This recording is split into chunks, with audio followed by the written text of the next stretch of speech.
माझ्यावर टीका काही सत्तेतले लोक आणि नेते तिथं करतात। काल अजितदादा पक्षातले जे काही प्रमुख नेते आहेत त्यांनी सांगितलं की मी इव्हेंट करतोय। बरं, मी इव्हेंट करतोय असं तुम्ही समजा, तर तुम्ही सत्तेत आहात ना? स्टंट करतोय तुम्ही सत्तेत आहात ना? FIR हा सगळ्यांचा अधिकार आहे। मी विरोधात आहे म्हणून तुम्ही माझा FIR घेऊन देत नाही तर घेतला जात नाही। तुम्ही सत्तेत आहात ना? तुम्हाला काय माझ्याबद्दल वाटायचं वाटू द्या, पण सत्तेचा वापर करून तपास काय दिशेनं जातो हे आपण तात्पुरता बाजूला ठेवा। साधा एक FIR करून देण्यासाठी थोडीशी मदत तरी करा।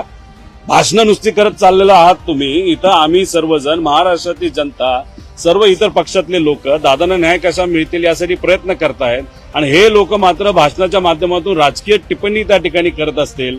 आणि दुर्दैव असं त्या भाषणामध्ये एक तर महाशय असे बोलले की म्हणजे नवीन पर्व त्या ठिकाणी सुरू झाले। अजित पर्व संपणारच नाही, कारण का लोकांच्या मनामध्ये दादांप्रती प्रेम आहे आणि ही घटना घडली त्याबाबतीत शंका आहे।